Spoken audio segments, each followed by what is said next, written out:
Welcome to Uptown Rumble, heavy music in the Bronx.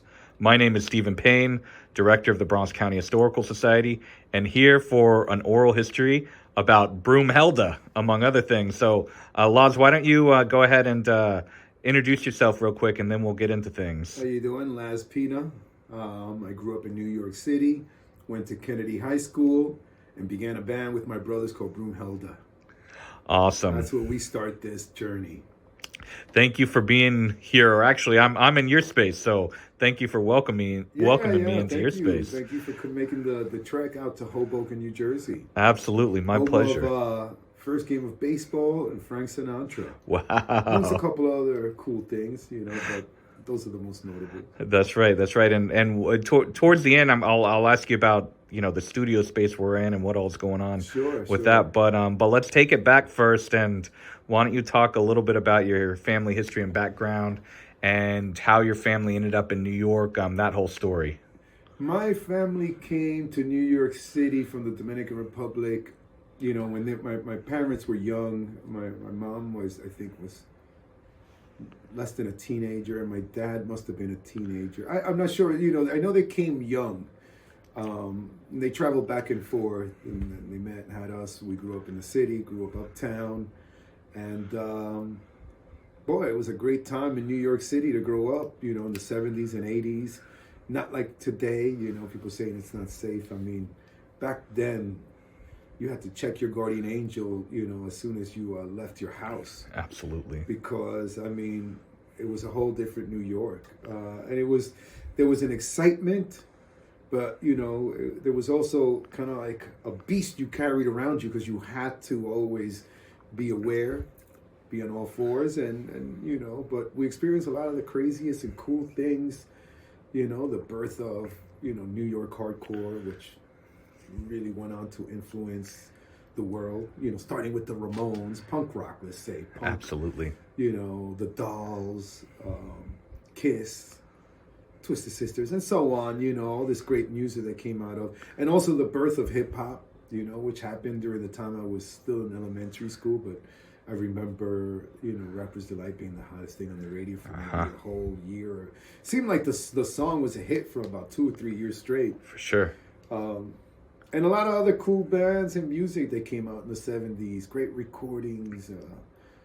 Some terrific artists like that. I love disco, Barry White and Casey and the Sunshine Band. Um, then I was influenced. My household, we heard everything. All genres of music, from Latin music to R&B to disco and rock. Uh-huh. Which you know, which is interesting how I got into music. All right, so let me tell you how it all began with the music for me. Which seemed very unlikely, but it started at an early age. We discovered we visit our grandmother, and at the time we had a family friend who was staying there, and the son had Kiss records, and we found this, and we were so fascinated by it, and I think and I must have been maybe, I don't know, 3 or 4. Wow. But the image stayed in my mind, and then it came back. It was just kept reoccurring, until we heard Rock and Roll All Night, Uh-huh. And I had another cousin who came up from Florida, and they played us Kiss records. And by the time Dynasty came out, which was kind of like their disco album, which was a great record, I wouldn't say disco, but it had it was 4 on the floor, and it was Sure. danceable. Great songs, on that record, like I Was Made for Loving You. Just the whole record was great. It had a lot of great hits, but that's not what that was just what really sparked this existence of something else out there that we were hearing at home or on the radio. And then came for me, Rock and Roll High School with Uh-huh. the Ramones, and later on discovering they were from New York. I really got into them. I got into the Clash. because they had a real hip hop swing to it that was kind of like, whoa, rock, and hip hop and reggae, and this was, these were things of my earliest years. I wasn't thinking about being a musician yet, but Sure. I was gravitating to something. So it wasn't until later on when my oldest brother Roland, was kind of morphing more goth. Uh-huh. And and he was going out and buying Black Sabbath, Merciful Fate records, Venom. Wow. And we thought he was possessed with the devil. Sure. How much older? We're just 1 year apart. Okay. But when you're at that age, that the oldest brother 2 years older than you has a little bit more clout and gets more, to do. Well, he's a little bit more ahead of us, of course. So he discovered this music that was dark and heavy, and from it influenced us, and since we looked up to my other brother Ric, who was also in the band Broom Hellda. It was the three of us when we finally put the whole project together. It almost felt like we were going there. Well, if our brother Roland's going there, we can't let him go there alone. We got to go there, and I in my world, we have to go there to make sure we save him. And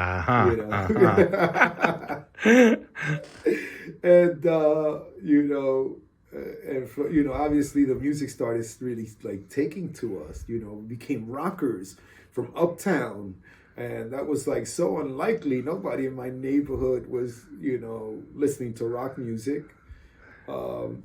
Which neighborhood were you living in? Uptown. We started in the Inwood to all the way stretched up to 146th Street, and all our history of Lower Manhattan, we're really developing there. Sure. And our culture and all the graffiti, all the other things that were going on, b-boy, being a b-boy, because that was a fashion, and That's so, right. you always I've always adapted, incorporated, obviously, because I was, grew up in the Upper Manhattan, which is considered the hoods. Yeah. So you had to fit in the neighborhood, but you also did things to stick out.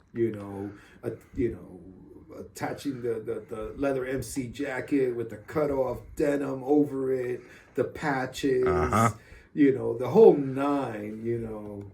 Discovering music that got heavier, and we had this crazy idea that my brother Roland said he was going to get an electric guitar and he was going to play music, and my brother Ric, who's the middle one, he volunteered to be the drummer, and I had no choice but to be the bass player.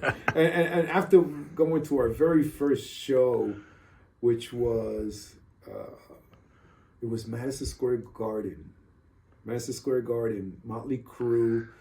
Shout at the Devil, for Ozzy Osbourne, Bark at the Moon. Wow. And I think it was that night that I was like, okay, I'm going to play bass. That bass player in Motley Crue is fucking sick. And he had style, and he was cool, and the stories were fascinating. And it almost felt like cultish. Yeah, for sure. So I became the bass player. Now, mind you, at this point, we still didn't have any instruments. It was an idea. We had a concept of a band, and we even had the name, Broom Hellda. How did you come up with the name? Well, we were very influenced, I guess, by Motley Crue, which was a comic strip. And, we were a little bit more on that dark side too, so the witch in Broom Hellda was very appealing to us, and we just switched it up to Hell, of course, to give it a little more demonic name, and we came up with Broom Hellda, and so by the time now, I'm just graduating junior high school, and my brother got into Kennedy High School because of the art program. So my brother Roland was also very talented with painting and drawings, and he had a great imagination, a very spooky one, but a very great imagination. And, that was enough to get my brother Rick, and now we got two brothers in Kennedy High School in the Bronx. My parents were also trying to avoid from us going to George Washington High School. That was the zoned high school? Which was our zoned high school, which was, known for being fucking way more, dangerous. Sure, it was sure. more riskier. The probability of not just surviving, but of moving on and going to college, were really slim over there. So we all got into, so it was when I got into high school that we were now getting our instruments. I just got into high school, and several months later, after my brother got the electric guitar, which we weren't allowed to touch. I bet. So I asked for a bass for my birthday. My brother Rick still didn't have a drum kit. We would be, at this point. But I remember really like pleading with my father, and he was like, this is like a big investment. My dad took care of a family of 6 back then, which was, wow, miracle how he did it. But he did it. So it was a big sacrifice to get the bass. And I'll never forget it. We went to Manny's Music Shop on 48th Street, and I was being held, who I later became friends with a guy named Billy Hilfiger, who was later on I discovered was the brother of Tommy. Oh wow! And I bought a bass from him. He sold me this Ibanez Roadster bass, which I still have. Wow! And I remember, telling my dad, I promise you, I'm going to learn to play, and I'm going to be committed. Yeah. And I'm going to keep it in my life always. Because, it was a big expense, And so I finally got my bass and began rehearsing immediately. So I got my bass for my birthday on March 18th. And there was a talent show at Kennedy High School. That was happening on April 17th. Oh my God! And with the biggest nuts, man, we volunteered to play it. Now, my brother Rick and I, who didn't have a drum set, we were gung ho for it. And my brother Roland was old enough to know that this is not a good idea. I'm not doing it. I don't think you guys should do it. We're not ready yet. You just got your instrument, and he doesn't even have a drum set. But you know what? We were all in. We committed to it. Our friend Leo, we went to elementary school, who we kind of ignited our friendship in high school. And now he was a guitar player. He was way more advanced than we were. Yeah. I mean, not only did he have a guitar and amp, he can actually play it. And so, but we recruited him for our band and recruited him as kind of our teacher too. And that's how I learned how to play. I learned how to play with him. He was teaching me songs, and we learned a couple of numbers, Kiss being one of them, Lick It Up, And, we rehearsed the songs, and my brother rehearsing on a bureau. Of course. He had the rhythm, he had the timing. It was just about, doesn't matter where he's at. He could sit on the kit and do the same thing. We borrowed a drum kit from our buddy, Bobby Scott, who was so gracious enough, one of our high school buddies, to give us a hand. He was also the roadie, and you got to use his drum kit. But we came out and we recruited another friend who used to go by the name Motley, Louis Solis, who I just spoke to him yesterday. That's crazy. He's out in Los Angeles, which, by the way, so is my brother. We recruited him to be the singer. He was cocky. He was a rocker. He had the look. And, fuck it. We're going to go and have fun, And we came out and everything just was perfect, It's a simple song, and we had a great guitar player to back us up, too. And we started the song with Lick It Up.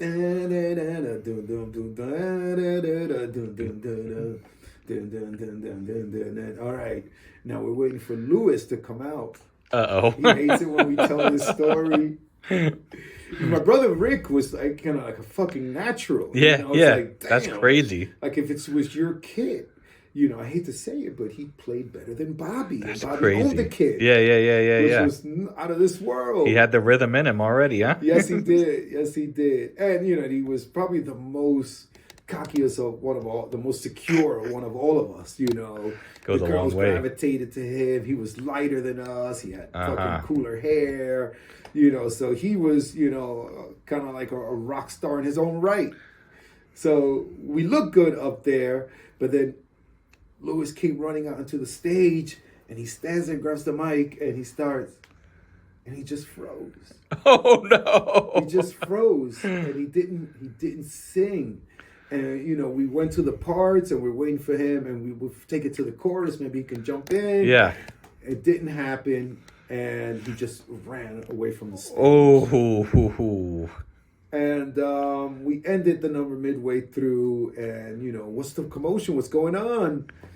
And he was like, "I'm sorry, I can't do it." He was in the dressing room. "I can't do it."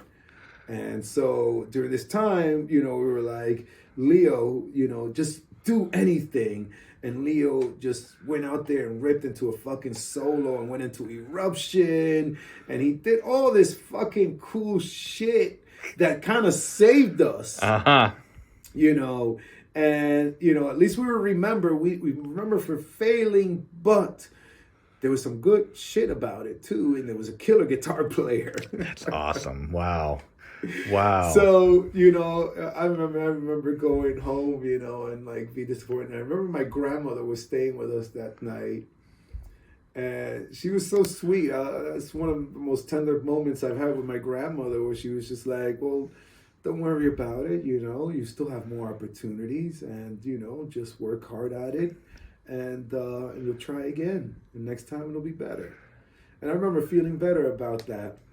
We immediately, I don't know, within 2 days, we're back in the room rehearsing, preparing for whenever that next time was going to come.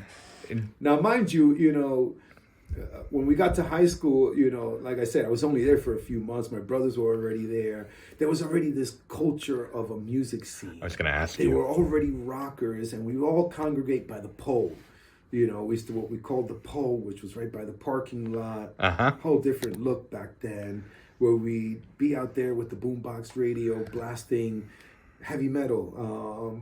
We bring in the tapes of whatever came out new and just shared ideas, but we were listening to Judas Priest, Iron Maiden, Twisted Sister, Accept. There was just a lot of great bands. We got to some of the crossover hardcore and punk rock kids turned us on to Agnostic Front, the Cro-Mags, Bad Brains.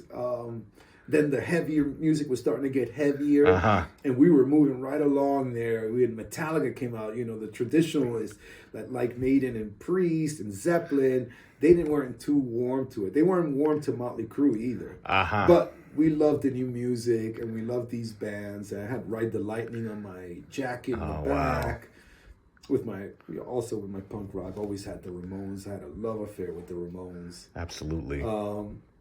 Yeah, it was a great time, man. It's just such great characters, which some of our best friends that are still our friends today, that we occasionally see, and some that we see more often than others.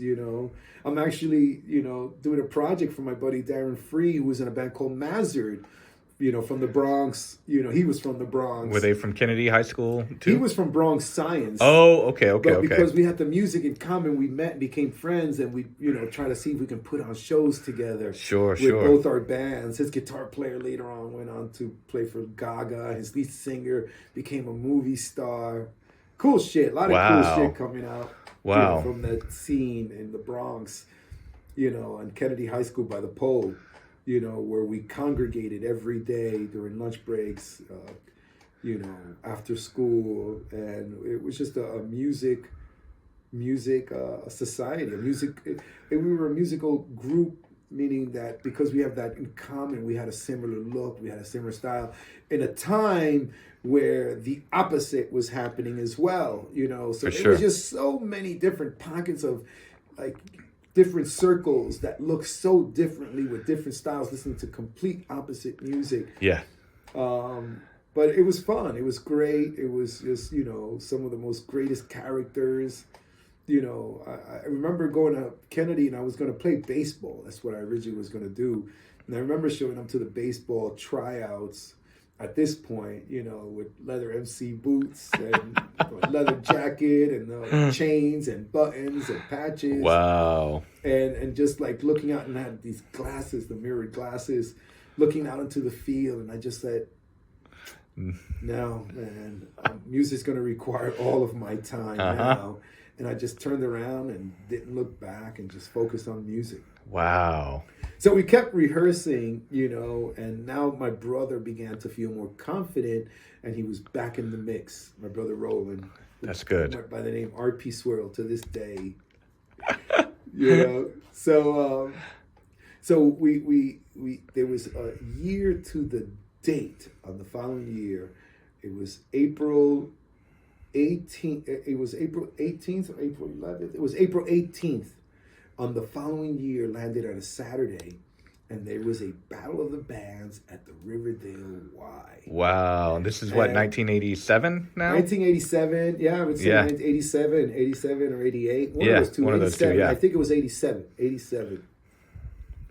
And there were other bands. There was a terrific band called Infrared that was also playing. Oh, someone's mentioned them before. Yeah.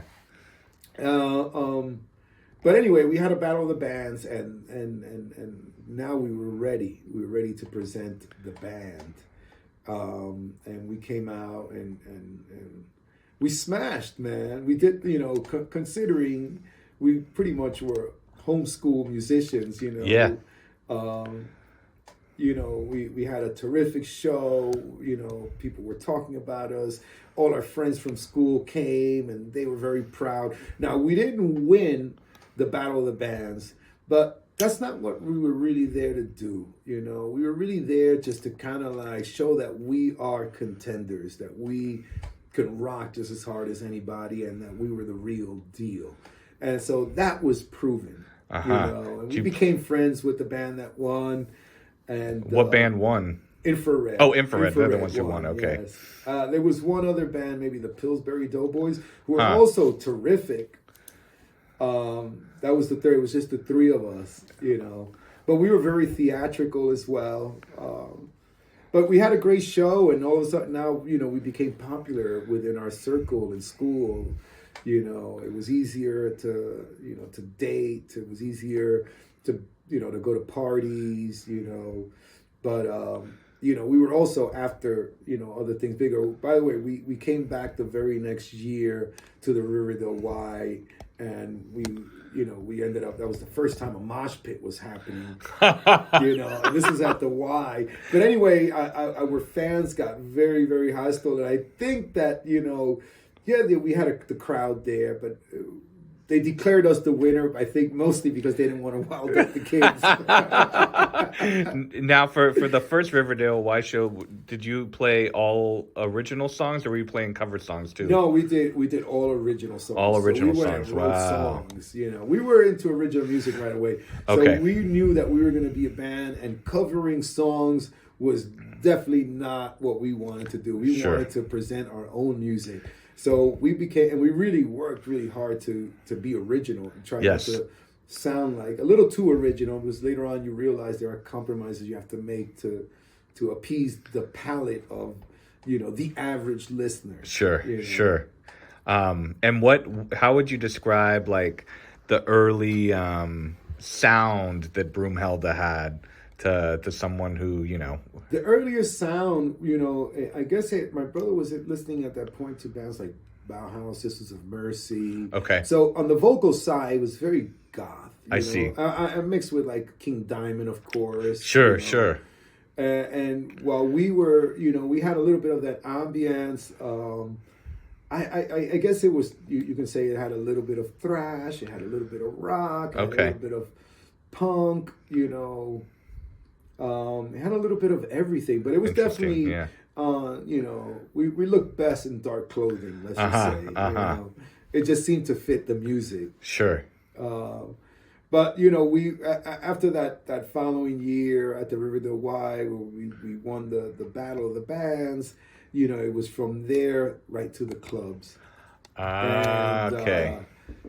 some of our friends could not even couldn't even get into the shows unless they look old enough with a good fake ID. Back in those days, our friends in high school had mustaches and beards. Absolutely. They were a little bit more rugged than today high school kids. Absolutely. Which is cool. It should be a longer youthful time. But we had some great badasses. They were able to get into the shows, but the majority of my friends couldn't. Not until much later on, where we had more clout. But when we did our first show in Times Square, at a place called Club Nirvana, at the top of which I later on, we met this guy named Frank Ferrer, who later on now plays for Guns N' Roses, Psychedelic Furs, did a lot of cool things, a lot of musicians from New York. So we became, I was still in high school, we were playing the Cat Club, we were playing Sanctuary, the Pyramid, CBGBs, all over town, and we were out there. We became very committed to the music and kind of began to take off, this humble little concept that began really in the Bronx in Kennedy High School, which, I guess it also influenced some of our friends too, and to pick up the instrument, but we were the only ones that were really taking it to the clubs and taking it to venues and actually going into, later on going into real studios to record music. So, that went on for many years, some great times in New York City. We remember we used to, play in New Rochelle when I was still in high school at a place called Streets. Sure. Was a great place for thrash music, which is where I met my drummer today, Dave Shivari, with his first band, Gothic Slam.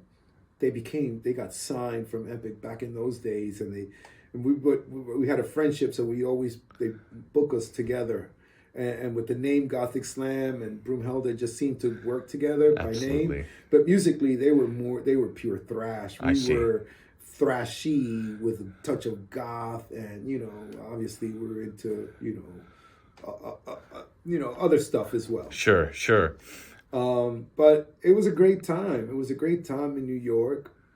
The Bronx, later on, my family all relocated to Riverdale in the Bronx. Still spend many years, going there for holidays, a couple of days a week. Like to go to some of the Jewish delis that are still around. And those things that are just endearing, to our hearts. It all happened in that area, the keg parties at Van Cortlandt Park. We had a friend named Boz who used to throw the killer freaking parties. Now, we didn't drink. We made a pact, my brothers and I, not to drink or do drugs. I did smoke cigarettes, a fucking 15-year-old smoking cigarettes for many years. But that was okay because we weren't drinking or doing drugs. And that was for the music that you made that pact? Yeah, it was for the music. And also I remember my dad was very, my dad cared, and he was a part of our life. So he was supportive. I didn't say a lot of dads care. My dad was very supportive, and I saw him evolve with us, even his ways of thinking, but because he really just enjoyed his children, and enjoyed everything that we did, and always a great tip of support. My parents were always at every show. They were great supports. And so, that made it easier at home. We rehearsed at home. We were allowed to rehearse music till 8:00. Oh, wow. We grew up in one of those fucking strong pre-war buildings, all brick on the 8th floor, cement floors, with the hardwood on top. So they were fairly quiet, and luckily for us, the neighbors were cool about it. They enjoyed that we had a band. We didn't know it, but the old man that lived below us, he was a musician, so he liked the idea of us playing music, and the neighbors upstairs were our family friends. So we were okay, we were okay to play. On the weekends, we could play a little longer. But we just really just dove into it, and it was that time, in the Bronx where it all kind of came alive. It all began for us. That's where the history of our musical choices and my career began. Sure. I went on for years with my brothers, putting out music and playing the New York club circuit and, being a marquee name, headlining shows, which were wonderful. But it wasn't until much later on when my brothers were getting married and having kids, and I still had that desire to play, and I found myself in a side project that took off, which was with a buddy of mine, Dave Shavari, who was just recording ideas of another one of his in-between bands. Because after, a lot of his first band didn't work out, even though it's made a stamp. He ended up joining bands and became kind of like a hired gun drummer, always chasing after his own bands in between tours. Sure. And this was one of those projects that, there was a certain magic that occurred, and yeah, the band was signed within like months after putting these demos together. College radio started playing it, and just like that, after all those years, accidentally, I would say, I was beginning to now I think I came up with this decision that if I'm around music, I could be happy. Yeah. Just having music in your life, I think improves your lifestyle. Absolutely. When you're allowed to hear the music at work, when you're, when you're working with it. So I worked in the music business, and then I started kind of like, my brothers, when they were getting married and we were now approaching our 30s, I started getting into audio engineering. And so that became like something that I was kind of like setting up to assure that I'm always around music. Sure. And then, shortly after that, my brothers kept doing music. They just didn't do it as much as I did. As I wanted to play every weekend. They wanted to play once every couple of months. I see. They still loved to come to the studio to rehearse once a week, but it was like, we were missing dates now, and I was filling those dates up with projects. Some of my earliest recordings I was doing, again, full circle, I became friends with Billy Milano, who had a band called SOD, who was very hot at the time, and then he ended up living in our studio. It was just the most bizarre shit. Where was your studio at that time? At that point, I had moved from New York City to Hoboken. Okay. And that was in 93 or 94. And that was the next chapter was beginning to unfold of my life. I see. And then, years later, after that, maybe about 7 years after being here and having the studio and still carrying the Broom Hellda name. And later on, we revamped it and called it Shanghai Fi. We went through different guitar players, throughout the years, but it was always my brothers and I up until Ill Niño happened. I see. Which was my next band. I see. Yes. And I'm gonna take it back and ask you some more questions about the early stages of the band in a second. Sure. But just while you've mentioned both Broom Hellda and Ill Niño, yes. you have a few items, show and tell, kind of behind you, yes. right here. If you want to just say a little bit about them. Well, there's this Broom Hellda poster over here, which I promise that I'm going to get it framed and put up nicely and all that, from CBGB's, one of the later shows that we did, one of the last shows, maybe the last Broom Hellda show. Wow. Might have been that one. Don't recall what year, but it was somewhere in the late 90s. I see. And then these are Ill Niño records. This is our third record. I got vinyl. They sent me vinyl. There's another one for the one in between, which was, I think, the bigger one of the three. But this is my favorite. One Nation Underground. That's my nephew, Billy. I kind of created that concept. It's all New York, and then streets and neighborhoods that I grew up in. Absolutely. My nephew, Billy, who's on the cover, born and raised in the Bronx, still in the Bronx. He's now, a grown man. Wow. Works for the New York Transit, Metro North. Metro North, okay. Conductor. Wow. Conductor. let you know. But it was great for the pictures, you know, and through the back. It was just depicts New York. Absolutely. It depicts my childhood, I think, and where the root of my life began. Sure. So I really love that one because it's a very personal record to me. Absolutely. Yeah. Absolutely. So taking it back to Kennedy High School for a little bit, you know, you mentioned the different groups of people. That's something a lot of people will talk about, especially in the 80s. Yeah. At Kennedy, what were the different groups of, you know, music people, and where did they hang out? And what were the relationships between the groups? All right, so the Rockers hung out on the first floor by the pole. Okay, that yeah. was the Rockers' territory. Near the Rockers were the new wave kids that were listening to The Cure, which they hung out right next to us, so we became friends. Yeah. You know. And then there were the punk rockers, which was a small group. There were the mainstream folks, the varsity folks. You know, thankfully for us, all the real like tough New Yorkers were leaving from Marble Hill on the second floor, you know. So we were always kind of we were together during the hallways, and it, you know, sometimes commotion will stir up, which it did. I mean, Yeah. I got in so many fights growing up during New York City school system, from elementary school all the way through high school. Yeah, for sure. For sure. Thankfully, that was, you know, that all stayed behind in high school. Maybe my first year of college. Yeah. Yeah.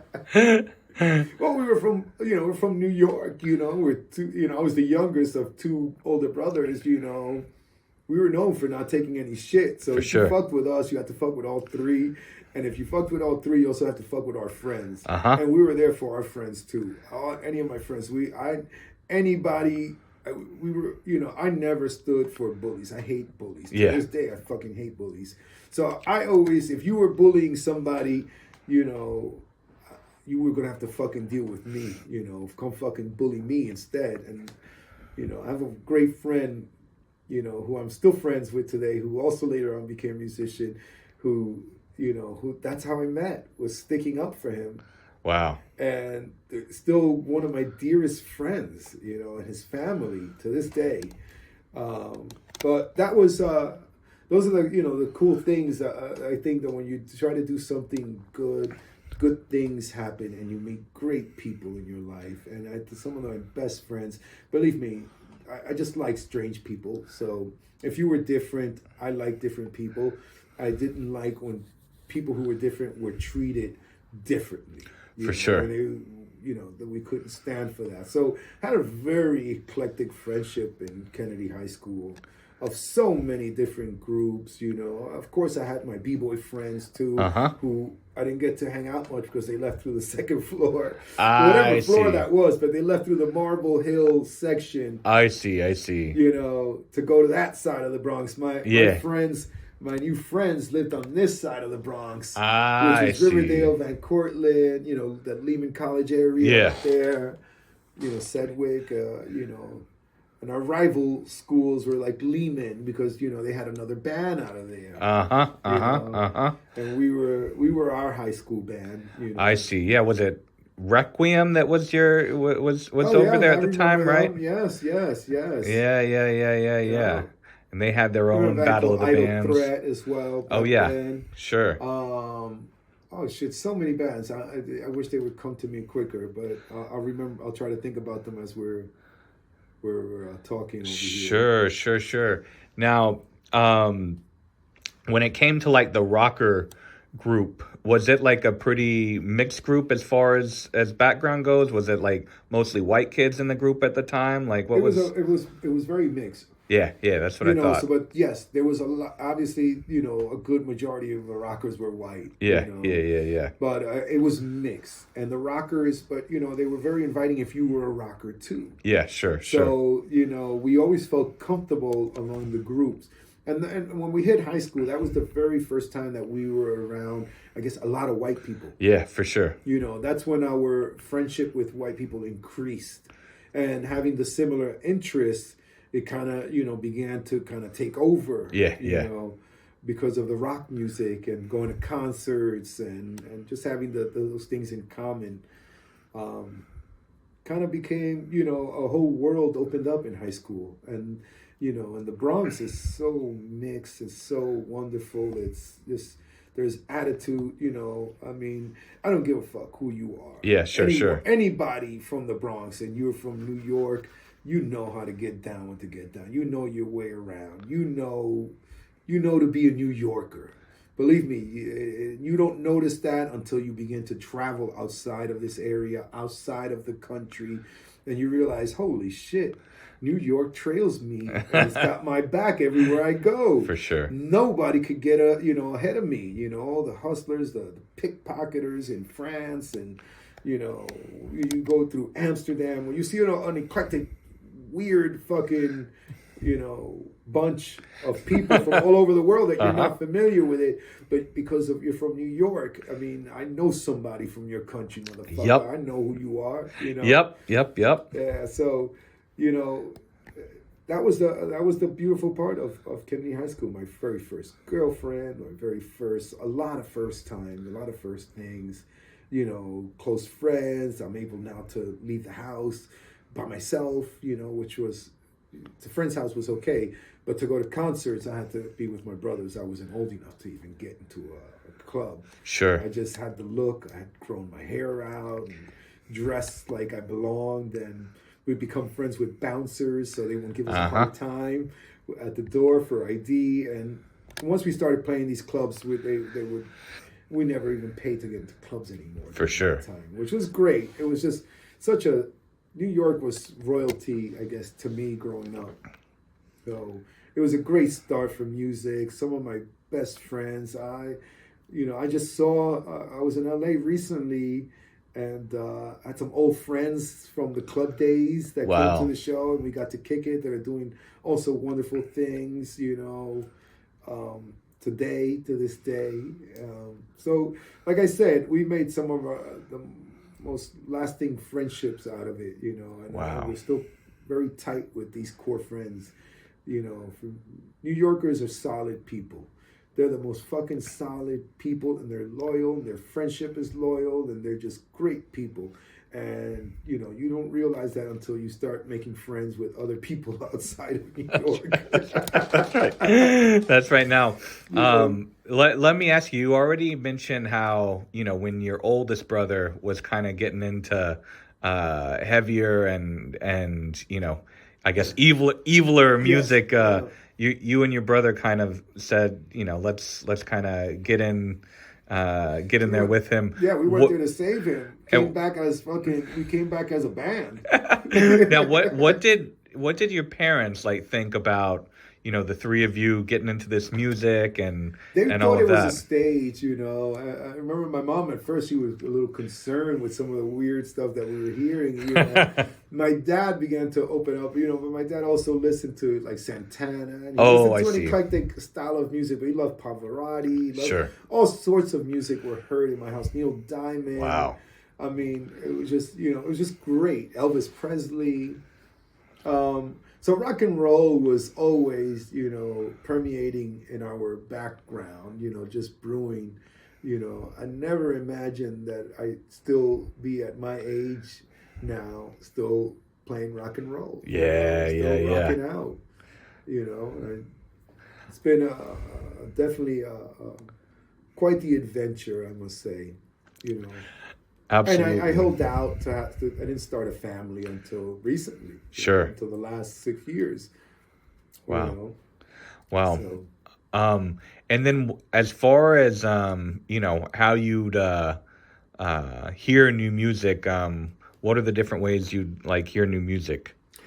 First thing is since you almost feel like you heard it all. You start depicting. Okay, I know that's that's very Sabbathy there. That's very Pantera there. Yeah. That's very The Cure. Yeah. Deftones. I hear a lot of that. So I'm very critical of music when I first hear it and say, well, who were they? I try to listen out. Who were their influences? And when you start picking out, when you want to like a band, you start picking at all the things of the other bands that you love, and you start saying, oh, I love this about them, and they got this vibe, and they got this thing to take from here. And that's the way it's almost like reinventing music. Sure. How do you reinvent and get creative with 3 to 4 chords? Yeah, At times. And boy, man, I must say that we've gotten very creative with that. Absolutely. And rhythm patterns and picking and just presentation. So I listen to music so broadly, and I just appreciate all the different things I hear and how they make you feel. I like, I gravitate to sad music. I don't know, dark, sad music. Don't get me wrong, I enjoy a good party song, and I like to laugh. But when it comes to music, I don't know. I don't like it when it's taken, when it turns into comedy. Sure, or when it becomes parody. I feel like you're making fun of some of us. You do parodies like that, and you're doing it for, because you think you're going to get famous for it. So, I look for the sincerity in the music. Sure. And the honesty. So if it feels like they're sincere and they play like they mean it and they sing it and they present it, I respect that and I gravitate to that. Sure. Now, back in the day when you and your brothers, were listening to all of these bands that were coming out, what was the primary way that you would listen to them first? Vinyl. Okay. We would go to the record stores. Okay. And at first my dad would take us to the record stores. Then when we got older, we would go to the Village. Okay, I see. And sometimes we cut out of high school to go to the Village. Sure. To look for some patches, look for records, T-shirts. But the records were a big thing. Back then you didn't get to hear. We heard radio shows. Like Fingers Metal Shop. Okay, late night shows and punk shows from NYU. So that's how you were discovering. Like I would have never heard, bands like Crowd or Agnostic Front, or Dead Kennedys. If it wasn't for these radio shows, or if I just happened, because remember back then, even though they were putting out albums, they were still low budget records. That's right. So you had to, you took chances with records. You like the cover, right? You look at the cover, you look at the song titles, and you're like, I never heard this band. I'm going to have to buy this. It's cool. I want to check it out. And that's maybe, I would say, 80% of our records were bought on just pure like artwork and vibe. And some of them were the greatest records, and some of them were not. But, but there was also a joy in like discovering it. Especially if you discovered a band that you could bring to high school to show everyone. For me, it was Metallica. Ride the Lightning was just about to drop, and there weren't many people in our high school listening to Metallica. Even knew Metallica was Slayer then. Yes. So, and they weren't even that accepting, but I was a big Metallica head early on in my life. Changed my life, all the different stages of heavy music as it got heavy. Pantera, who I saw Dimebag, who was later, back then when I saw him was Diamond Darrell. They had long hair, and I saw them play at the Cat Club. I was still in high school then. Wow, because they were like more like glammy kind of they were still the first few records, right? Metal, Judas Priest type of vibe. But they had a great long hair look. But that's what you like that look in those bands back then. Yeah, for sure. But then they began to morph later on, and I got to see some great early Pantera shows before they became popular. Wow. I was so proud of that band when they became popular, because I feel like I was on it early, and it was just like I felt like I discovered Pantera. Wow. Now, were you or your brothers ever into like tape trading, writing to people and trading tapes? Yes, absolutely. We write and a lot of times we were writing trying to trade our own. Yeah, for sure, for sure. Later on, when we added a guitar player from the Upper East Side, named Gordon Ansis. Anyway, my brother Rick, my brother Roland, and we've been through a series of guitar players. Leo later on split and launched Dominican rock in the Dominican Republic. And then we had our next guitar players named Richie Haynes from the Bronx, long hair rocker. We had another buddy of ours from our neighborhood, was the only musician that we discovered. Just looked like a normal black kid, but he was a fucking incredible guitar player named Sean Thomas, who's still our dear friend to this day. But Gordon, when Gordon came in, he introduced us to the fanzine and this underground thing. I Gordon, see. when he was 16 years old, was in Agnostic Front. Oh, so he already had all this cool credibility. Wow. You know, when he joined our band, he played in Leeway. You know, Wow. Another friend, a lifelong friendship, working together, a friendship that remains, and we've done projects in the last recent years together.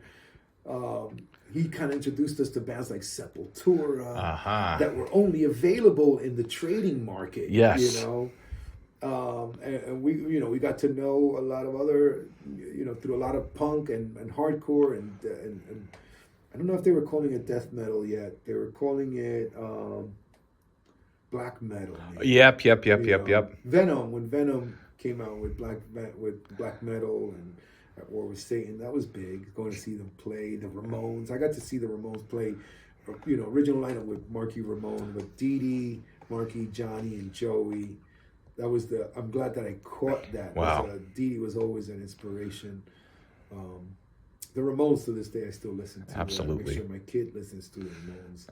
Absolutely. It's a great introduction to music and to style and to being creative and if you feel, remember, the Ramones didn't really become popular until they retired. That's right. So the Ramones stayed an underground band really mostly their entire career. You know, influencing and launching music all over the world. That's right. But they didn't have commercial success after they retired, and their music was being now used in commercials. Yeah. Now they were getting added into playlists. You know, right before they finally did their last show, they did a Lollapalooza, which was the biggest tour that I think they've ever done. Yeah, for sure. You know, so you know, but I thought that it was great. You could be awkward, you can be completely out there. You have catchy songs. You will be remembered. You know, people will love you. You know, whether it's small in numbers or you know, Rock and Roll Hall of Fame later on. Yeah, absolutely, absolutely. Now, would you like, aside from the Riverdale Y and you know Kennedy High School, the talent show you did there, do you remember playing at any other venues in the Bronx? I mean, yeah. Which other ones did you play at? The Red Eagle. Oh, on Tremont, right? On Tremont Avenue, East Tremont, right? Yep, East Tremont. That's right. Yeah, we used to play the Red Eagle, you know, during those years that we were in high school. Some of our friends would get in.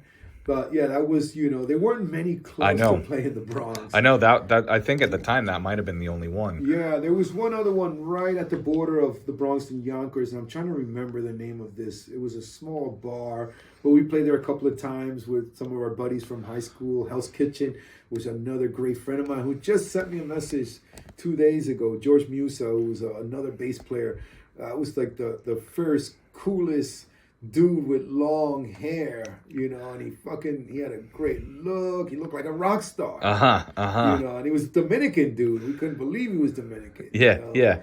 But he was more advanced than us when we met him.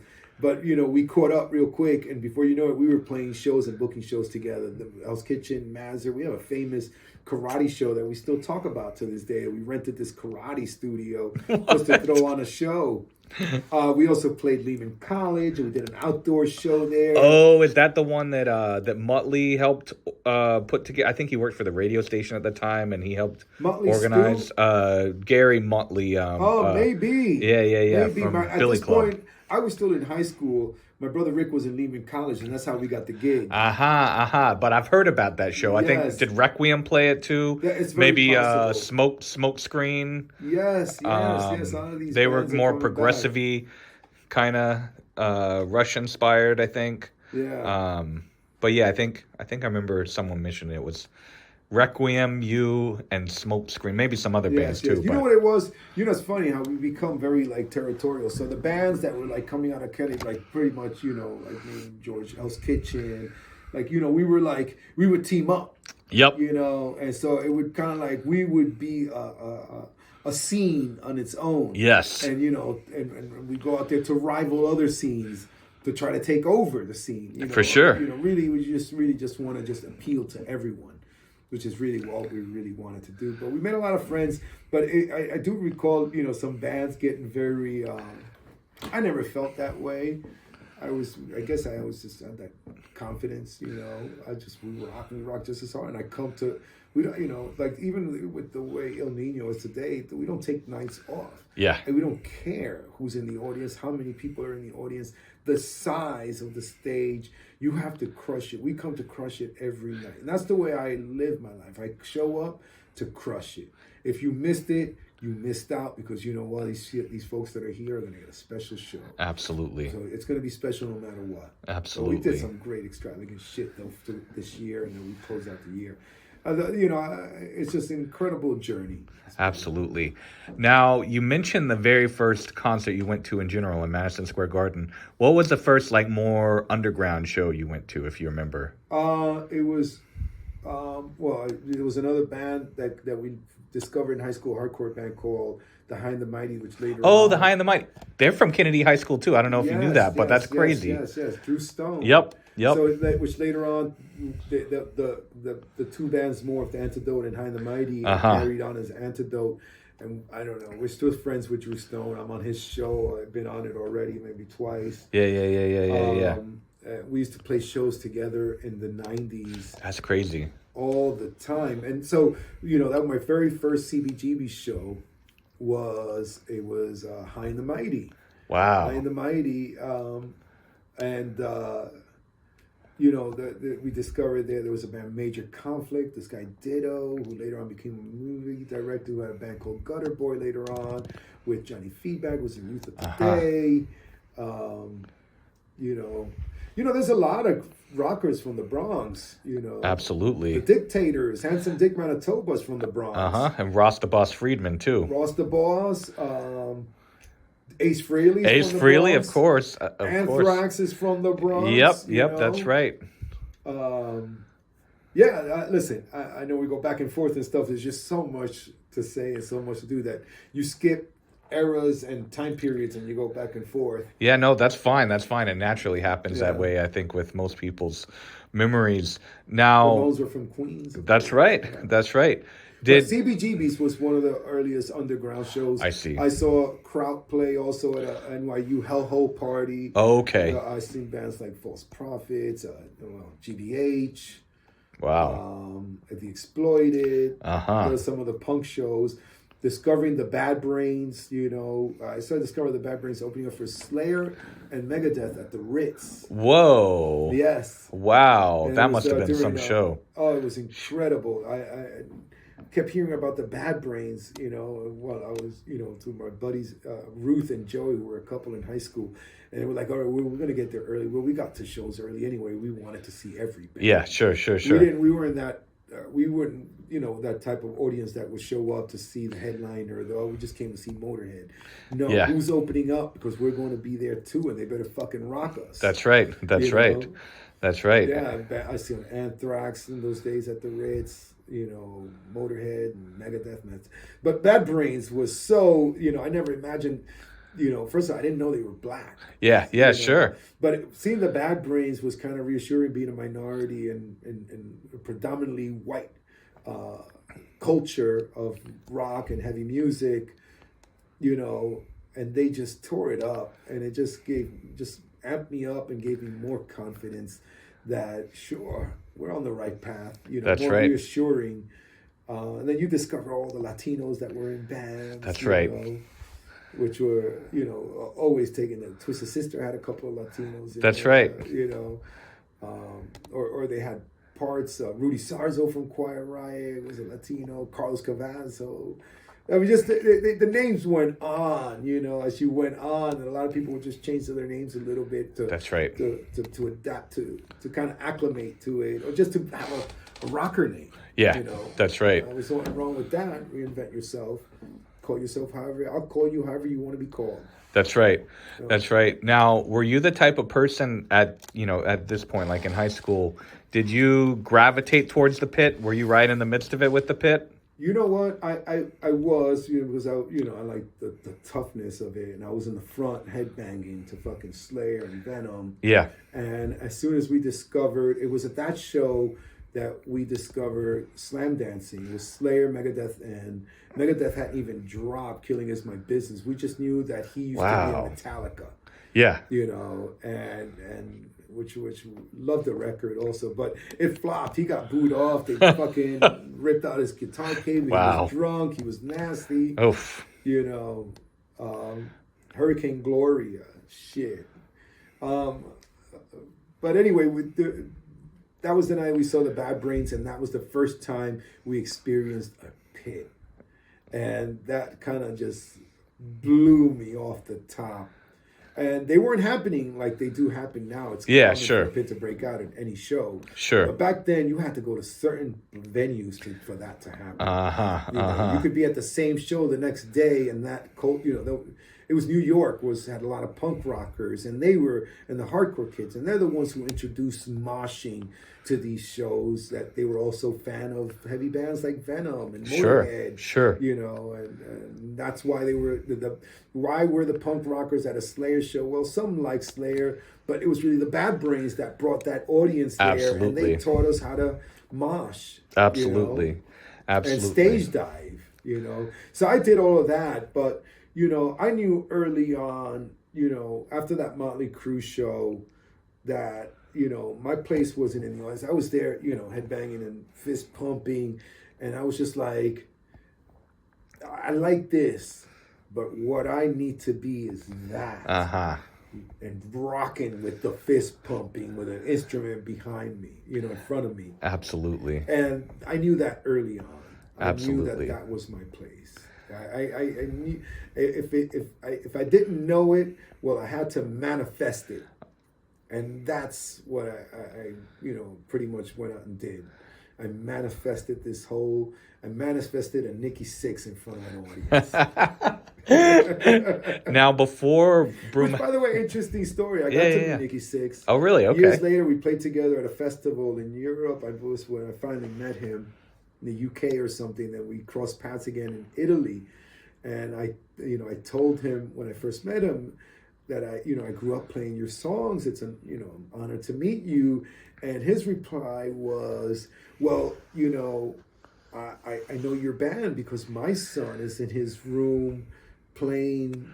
You know, trying to figure out Ill Niño songs. That's awesome. I was that kid figuring out your songs. Wow. And we became cool, you know, for a small time, you know, just for that brief moment. You know, I'd give people their space, and I try not to become a fanboy because I'm a fan of so many people, even people that I'm friends with today. For sure. And people, you know, mostly people you don't know, I don't know, but I keep a certain distance sometimes. I'm afraid they want to, you know, I don't want them to let me down.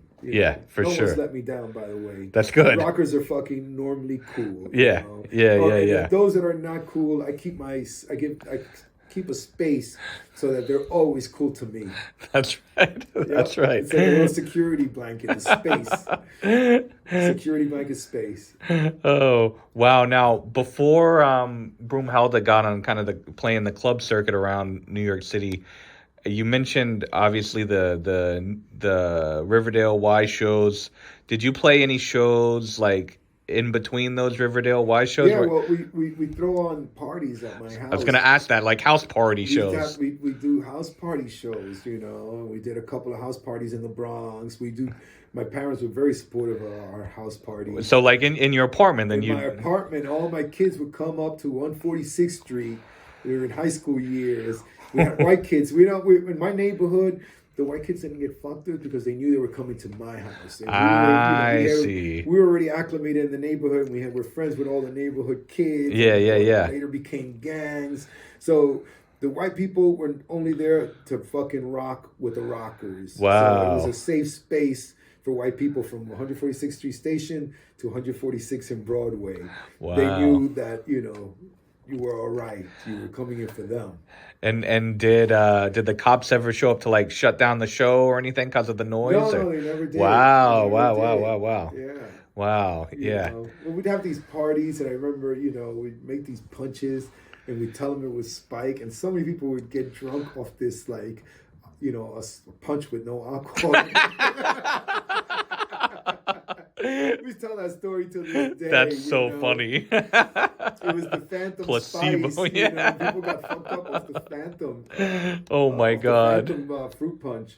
That's funny. But And yeah, it was great. And we'd throw out little shows, in our apartment. We'd had these. We grew up in a huge apartment uptown. It was, it had the double doors, the French doors. wow. Into the dining room from the living room. So we would open up those doors, and that's what we would play in the dining room. So you could stand from the living room and in the dining room for the show. Wow. On the 8th floor.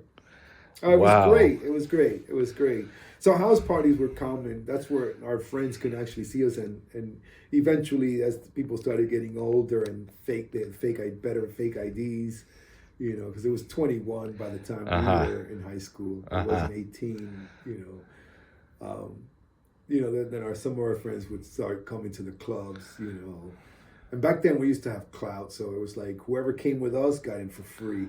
So they knew that we'd have to meet at a certain time. There was no cell phones. You're either at that corner between this time, or you're gonna have to just pay your admission to get in. Yeah, that's right. And that's how we used to meet. We used to meet as a group and then walk in together. That's right. Now, when you all started playing the club circuit, how would you get your instruments to the clubs?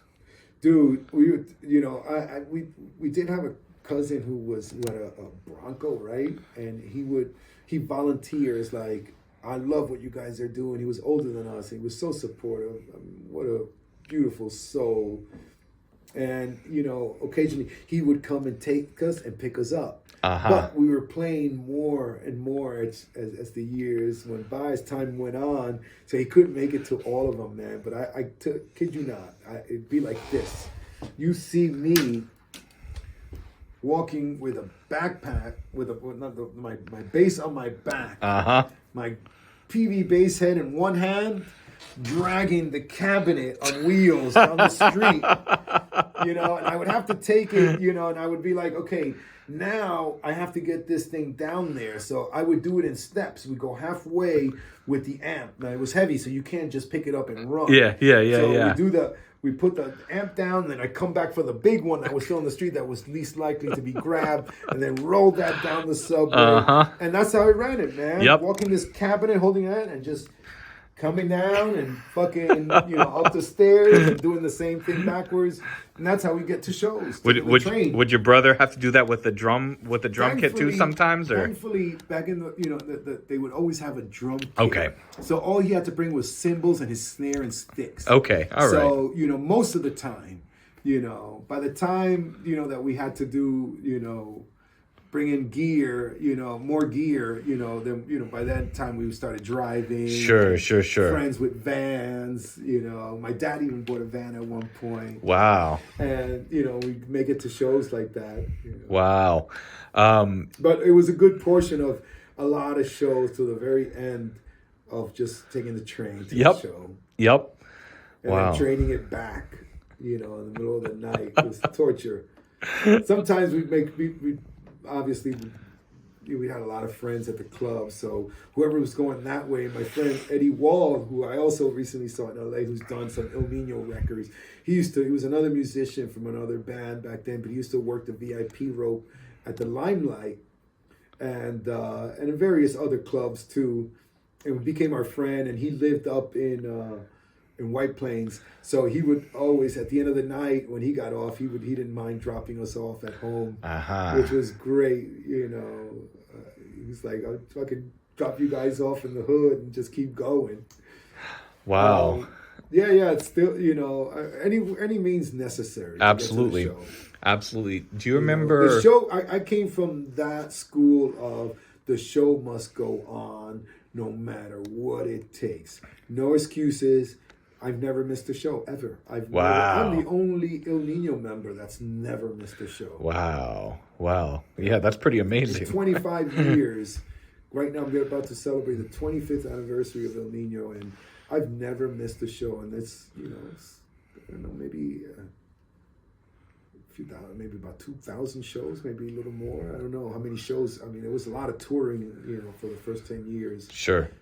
Then it gradually slowed down, but the touring still continues. There's been a lot of shows. Yes. I've never missed one. That's case. Incredible. The only member of my band that's never, ever missed a show. Wow. Now, Do you remember what was the first show you played outside of the New York City area? Well, outside of the New York City area, we went up to Philly Okay, this is with Broom Hellda. with Broom Hellda. We went up to Philly. So while we were playing the clubs in New York at the Limelight, we met this promoter who was also a lawyer. Okay. And, he took an interest to the band. He was originally from Philly, and he had, mostly his contacts there. So he got us into a studio in Philadelphia. And, that was our first time, like, leaving New York to record and spending a couple of days in Philadelphia, which was great. It was like, wow. Now, we're outside of our territory. We became friends with another band from that area, which, we promised each other, you open up for us in New York, we'll open up for you in Philly. And that's how we started leaving New York, going up. And then, later on, we link up with people we became friends with, like Todd Youth, who used to play Murphy's Law. Uh-huh. And he was in all the punk rock bands. Later on, Danzig, all Sure. kinds of cool shit. But he had a band called Shantytown Station with another buddy of ours, and they were going up to Rhode Island and to, Boston, and we take road trips with them. Wow. Which was, now we're venturing out, Back then, going to L'Amour's in Brooklyn was venturing out. That's right. That's right. Yeah. And that was a venture, though. New Rochelle, I felt like it was closer to our high school. I don't know. Yeah, for sure. There was a scene there, and there was always a lot of familiar faces, from the Bronx scene. That's Absolutely. the club they went to go see rock shows. They also hosted national bands there, too. Absolutely. Now, this is probably a hard question to answer, but we'll start with Broom Hellda first. With Broom Hellda, are there any shows that kind of stick in your memory as the ones that you all particularly killed it, or like just the more memorable shows for you? Oh man, memorable shows at the Limelight. There was just always a great vibe there, and there was a beautiful scene. Our shows used to do well there. There was one at the China Club that Billy Joel was in the audience, and he watched us. Wow! And I'll never forget it, because it wasn't. It was like easy to spot Billy Joel for some reason or another. In the entire crowd, he stood underneath a light that was shining on him. Nobody else but him. And there's Billy Joel watching, and you try to put on a special show, whatever. There's cool people in the house, other musicians and your peers. You always want to rock a little hard. I remember a show that we did at the Pyramid Lounge, where my brother was, he was very theatric, and my mother came to that show. Okay. And we had these lights, these black lights that we have on stage, and my brother fucking was so into the show, my brother Roland was so into the show that he just like threw himself into the floor, the light broke, and he fucking went into like convulsions, and my mother rushes the shit. Oh my God, my son, what's going on? And I just remember, like, oh my gosh, and my brother Roland going like this to my mom, like, I'm okay. And then he went back to his convulsions. Oh my God. She was still in shock, and he's done all the broken glass, doing his bit. Wow. So, that stood out. The CBGBs, seeing those early shows there were always magical. There was always there's just too many. I know. They all stood out. The Cat Club was also great because there was so many cool shit going on there. And that was kind of like the biggest of for rock music in New York for one time. And then, the venues got bigger after that. I saw Jane's Addiction play there, We've done shows with Typo Negative at the Limelight that were fucking sick. I bet. There's been the Palladium that stands out. I remember it was a music festival in town, and we were playing the main stage in a Bang Tango, but it was a big event. A lot of industry folks. We always got great gigs. We were always on the best stages. And I remember Agnostic Front played that same night, and Roger Murray had just gotten to jail, and they were doing something new. And I remember running up the stairs to see this. All kinds of cool shit Wow. that I remember. Because later on, when I started the recording studio, you know, in my humble beginnings, I told you I met Billy Milano, who somehow landed in our life, lived in our studios. Shavari, who's my drummer, used to be in a band called MOD with him. That's how that friendship began. Okay, I see. But he brought me as my first clients, you know, Agnostic Front, Madball, you know, and all their various projects, you know, which, you know, all that. And I was blown away, but it wasn't until, like, I remember hearing Roger's voice and start singing. I was like, oh, shit. I remember getting chills in the studio, like, wow. Because I started reflecting back to my first recording, which was done with Don Fury. It was an 8-track demo. We called it demo. Today they call it records. Yeah, you know? yeah. But we had an 8-track demo with Don Fury, who did the Agnostic Front, Victim and Pain. And I remember being at my grandmother's apartment with a big Victrola there, listening to Agnostic Front records, just getting amped up for our recording, you know, which was nothing like Agnostic Front, but we loved Agnostic Front. Just the fact that we were going somewhere special. That's right. And boy, I mean, he ended up doing some great records. Quicksand, Don Fury did a lot of cool shit after that. But that was our very first recording, you know. What year was that, if you remember? Around what year was that, your first 88. recording? 88? Okay. Yeah. Had you recorded, like, you know, with like a kind of DIY thing, any of your rehearsals or anything before that? Yeah, of course. We recorded the rehearsals, and, you know, we didn't have a recording, so we couldn't get gigs, right? Yeah, so sure. I remember we had this real shitty recording. We were trying to get the Cat Club. But we didn't have a recording. We knew we were ready to play it. We just didn't have material. So we gave the Cat Club a demo tape of a very poor recording of this English band called Rothschild. We figured that it was so bad, the recording, but it was a good band. Yeah. That you know, it would be convincing enough to get the gig, and it got us the gig. Wow. Yep. Wow. And that's how we got our gig at the Cat Club. But, you know, after we performed the Cat Club, you know, they liked us. You know? Yeah. And so that opened up the doors to play there all the time, at least once a month. Wow. You know, I became friends with Tommy Gunn, and he was put us in some of the other clubs he was promoting. You know, and then later on Nicky Camp, where, you know, these are people I still see, and, you know, I have social media. The people that I still name comes still up, out and there. we still see each other from time to time. Sure. Yeah, I mean, it was just so much cool shit going on. Life was beautiful. Life is still beautiful. Life has always been kind to me in that respect. Yeah. Life of adventure and beautiful things. You know, I'm at that stage now with a 5-year-old boy and a family, which has his beauty. I'm glad that I waited. I think I wouldn't have been a better parent if I know more. I'm wiser, nephews, nieces, and all that stuff. Yeah. And the adventure that I would have been, it was so difficult. Let me tell you, the most difficult day of my life was telling my brothers that I was moving on to another band. I bet. You know? I bet. But, you know, I remember, you know, it did light up a fire, but my brother Roland said to me, listen, if you cross over to that other side, you represent us. It's like you justify everything we worked hard for. So if you do it, it's like all of us are doing it. Absolutely. And that was all it took. You know, I even get emotional thinking wow. about it. But that was the turning point where I had my brother's blessing for this. That's beautiful. You know, that only fired up my brother Rick, though.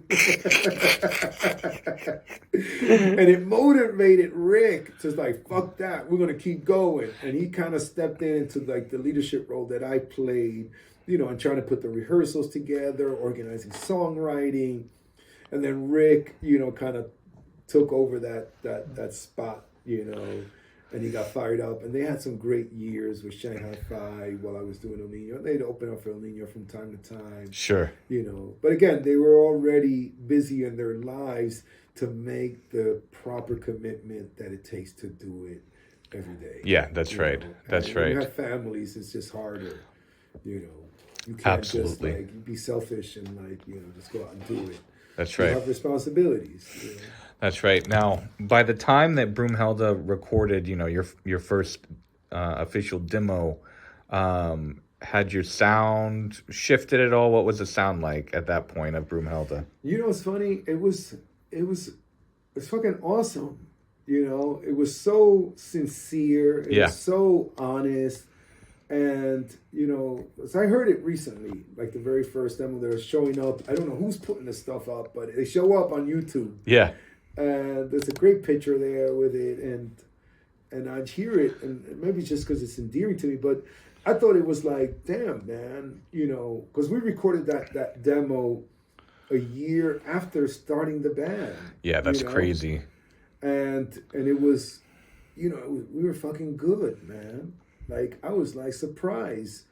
I was so surprised because, you know, you're not so, you know, I don't know. I know that I got better as time went on, and I learned more, and I've evolved in music. So I was very surprised and very pleased to hear, damn, I was a little bit more advanced than I was actually giving myself credit for. Yeah. You know, and these songs are still cool, and I still love them, and they're, you know, and for some reason, those are the songs, you know, you can't, you know, sometimes, you know, you have to play, you know, pick out a song, but those earlier songs you just always remember. Absolutely. You just always remember. It's like riding a bike. Everything after that, you have to sit down and kind of relearn. But those first recordings, I feel like I can just sit down and play along with it like it was yesterday. Wow. Now, do you want to talk us through like the other recordings of Broom Hellda before we get to Nino? So after that, you know, and the scene kept going, we kept consistently putting out music. Remember back then, the only way to get it is to put the demo in people's hands and try to get a college radio station or radio show to play it, which we did. Yes. You know, but we went on, and then from that one, we graduated to 16 tracks. Where we went with Al Horton Dubway Studio on the one by Times Square Music Building. Sure. Which was a fucking shithouse territory, you know, but a lot of magic was happening in that building. And so we did a couple of recordings back with him as well that we put out to our fan base in New York and surrounding areas. And whoever took an interest, we'd mail it or trade it or whatever it was. The recordings just started getting better and better. And then, you know, shortly after that was when I started getting into, and music was going digital. We did our first real release, you know, which was produced by Dave Shivari, my current drummer, before we played the band together, where he was an early producer and he wanted to produce the band. And he produced our like official release that came out nationwide and was distributed, you know, around the world, you know, small, but it was our first real release with a music video and some real recordings. All the way up until that, you know, and then, but that one we did on digital as the 8 tracks were going in, and that was around that time, about a year or two later, was when I was like, okay, well, I'm going to get gear. I'm going to start with us first. Yes. Record our own music and also venture out and offer it as a business to record, as a side hustle to become my main hustle at some point. You know? Because I think we were getting older now, and I was thinking, you know, it may not happen. Yes. You know, only to discover that when it did happen, that it was happening for the same people, you know, that were my age and they were older. So it was a process that you kind of had to just go through. Typically, it's not typical to see bands on the road that are in their 20s, late 20s. That's right. Yeah. You know. Yeah. It isn't. You know, they're more seasoned. That's right. Now, was that first kind of, you know, digital recording, the kind of widely released album of Broom Hellda, was that the last recording that you all did too? That was the last official Broom Hellda recording. Last Broom Hellda recording. So after that, and I had the studio, was when we started Shanghai Fi, and it became more like a dirty thing, dirty like Santana, but you know, not as, you know, it had that element, but it wanted to be street. I see. Real dirty. Recruited my cousin Joe to play percussion, play Latin music. Wow. And it was still, you know, Roland was always very goth, so that was going to stay with us always. Yeah, sure. But that was also what made the band so unique, you know. it was all him. That's why we came off so original. I see. It I was see. all Roland's interpretation of songs and style of singing, which was out there. Yeah. It was out there. You had to really pay attention to get it. Sure. You later on went to art school, and Rob Zombie was at Parsons during the time. It's like I said, it just got broader as we evolved over time. So when we started the new project, we wanted to have a little bit of dirty dance and and obviously distorted guitars, heaviness, Sure. and atmospheric stuff. We listened to bands like Jane's Addiction too, so that's where we started getting experimental during that time period, and we started doing some great recordings too. But that transition quickly, as I said, life was changing then, and that next thing you know, on a project that's being developed in my studio by my buddy Dave, is now started with, can you play bass on this section here? I want a little Latin section. Then it said, I'm gonna need you for shows if that's okay. And that morphed in. I mean, the band did 3 shows. I did 3 shows with the band. The band got signed. So everything happened fast from that moment on. It was one of those, careful what you wish for, because it shows up and it doesn't tell you to think about it. Yeah. You either do it or you don't. Yeah. And it was just like, it was hard to depart from my family. Sure. It was hard. It really was. And every tour still is to this day. To leave for any amount of time, to be far away from my family, always leaves me in certain sadness. Absolutely. When I'm away from my loved ones, the people I like being around or having close by. But I was, I said, fuck it. I knew the nature of it. I've been around a long time. I was doing this since I was a teenager. This thing could last for fucking 1 record. At least I can say I did it. That's right. And maybe I'll see Europe, and play Europe. Little did I know that it'd be a 25-year career, bringing me all over the world to countries I never even imagined going to, like, Russia or China. It's amazing. Mongolia, Australia, all over, Europe, or the continental Europe, from Italy, France, Spain, Portugal, Germany, Netherlands, Belgium. I mean, the list goes on. I mean, some of our biggest markets are in Europe. Wow. So to South America, Argentina, Chile, Colombia, Venezuela, Mexico. I had never imagined going out there to play these things. I was just imagining playing the U.S. and maybe if we're lucky to go to Europe. Yeah, for sure.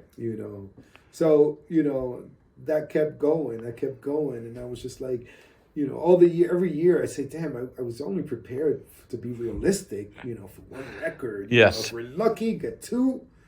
To have a 25-year career and still putting out music, it just blows my mind. I know. Ill Niño kind of just morphed into its own thing it's bigger than any one member.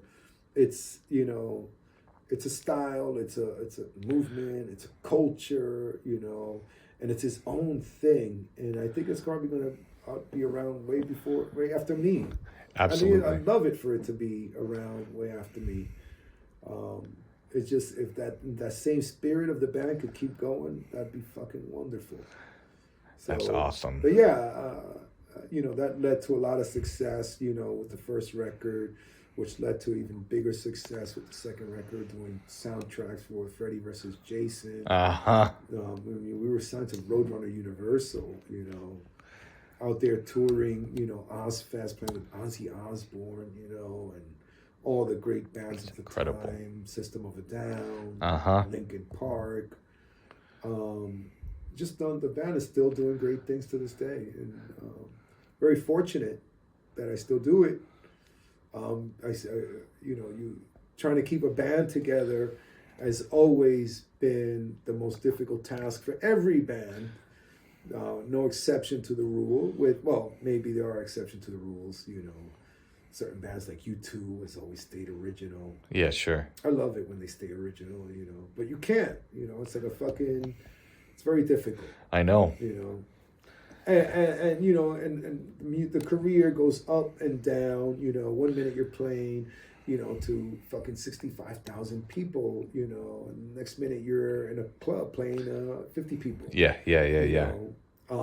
Like I said, no difference to me. I go out and play, but they have its moments of the ups and downs, and as long as you keep working, there ain't no shame in that. Yeah, as for long sure. as you're rocking house, no matter who's in the house, believe me, what's remembered is that show and how you rocked and how you made that person feel who was at that show. All that shit can multiply as time goes on through the different stages. Absolutely. Some shows sell out, some don't, but we still play. We're still, we're still having success around the world, and we did quite well this past year, and a lot of great new announcements, for the new year of 2025. So it's it blows my mind. It still keeps going because there's a lot of cool shit still set up with a lot of cool things going on right now. So despite all the trials and tribulations and departures of band members and egos and bitter on internet fights that you try to avoid because that's not why you get into music. You get into music to have fun. Because it's what you love to do. If it becomes a place where it's uncomfortable and it's no longer fun, then it's time to hang it up. For sure. Or find a place where it is fun if you so desire. But I guess I'm going to keep rocking. I love doing the studio thing. I've been hosting bands in two different locations now, recording bands, producing bands. I've gotten to work with the original singer of Leeway, the original singer of Cro-Mags, doing records for them. A lot of interesting new bands that I've gotten to work with, from jingles to theater to death metal and punk rock. I just like being around music. I figure if I'm around music, my life would be better. Absolutely. It has been. Absolutely. Yeah. Now, as far as your recording, who you're recording right now, are there any Uptown or Bronx bands that you're currently working with? Yeah, recording? Darren Freed from the Bronx. Okay. That's a current project. We just, started putting drums together on one of his a great song that he put together. He's a great drummer, and there's a lot of double bass in it, which is, full circle.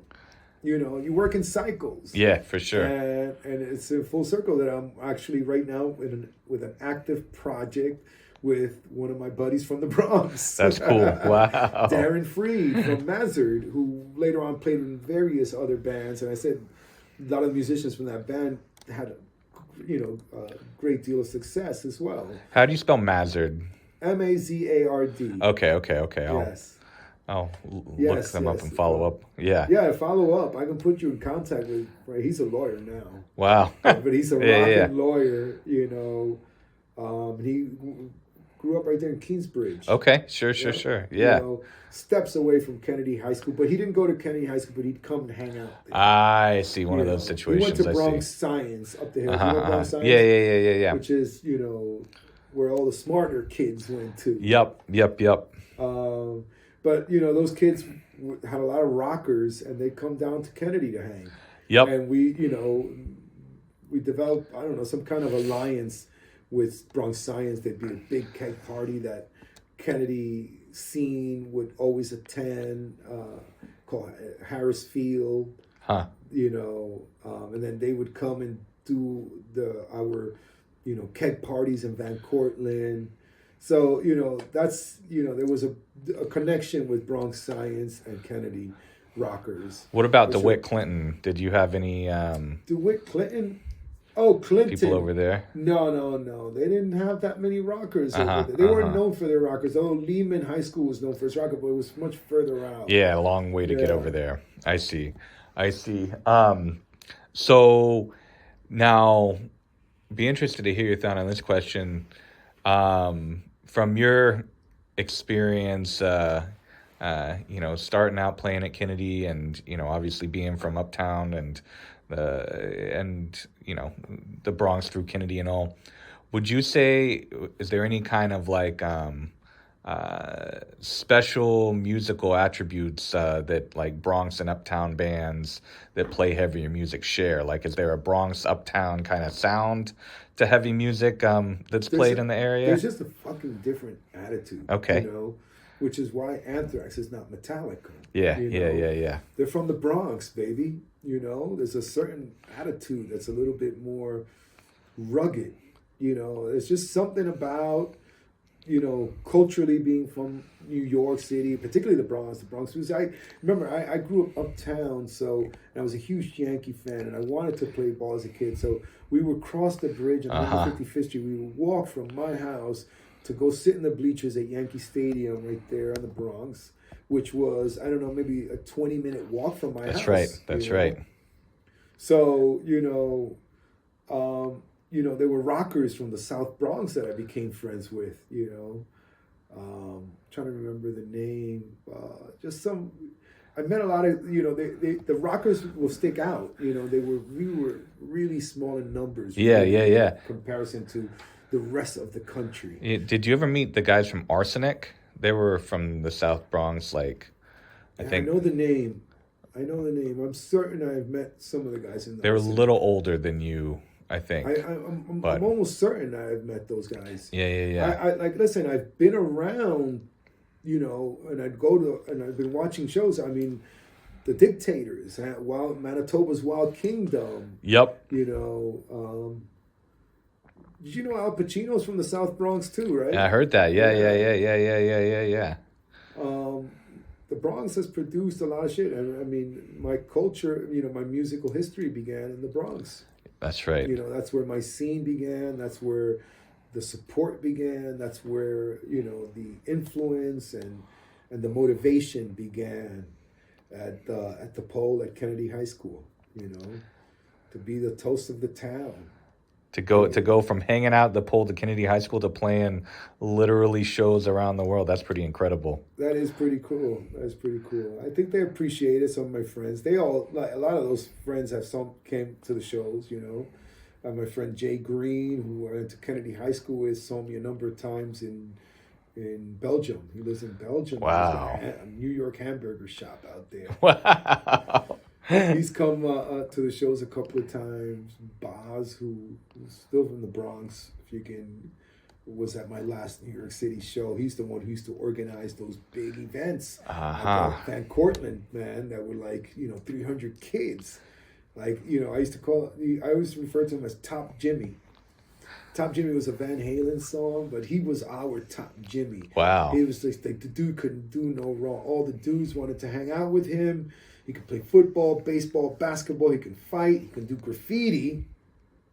And he can fucking throw some of the fucking bitchin' parties. Wow. You know, like hundreds of people attending. It was a special time. Wow. But like I said, my friend Pat Harley, you know, and they were from different. They went to Kennedy High School. Emmett and Pat, the Harleys, they were from Gun Hill Road, that area, Decatur Avenue. Yeah, sure. Was still a great dear friend to me, and I talk about these friends. Every single one of them are just as close, if not closer, to one of my brothers. Yeah, you know, it's the same. We have like the same circle of friends that are our tight circle. Our circle is tight, and you're tight with all of us, and that's how we still roll to this day. Absolutely. You know? That's why I'm still playing with Dave Chavari. I've known him since I was in high school. We've been through it all, you know. Some people don't realize what it takes to be in a band, you know, and a lot of sacrifices and you take a lot of chances. Yes. You take a lot of risks, all for rock and roll. And if it's for rock and roll, you better believe it's worth it. And if you don't think it's worth it, you're in the wrong place. Absolutely. Now, just a little on Ill Niño. I know we could, you know, easily fill up hours talking only about Ill Niño, but just to make sure we, you know, talk a little bit about them. We came here to talk about the Bronx. That's days right. My beginning part of musical life. That's right. Musical journey.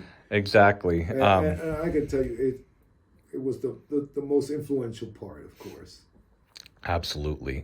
With Ill Niño, I know you've done so much with them. So, you know, just a couple things hit on, Sure. but wondering if you could talk a little bit about how the sound of Ill Niño has continued to evolve over the years from when you first started out to where you're at now.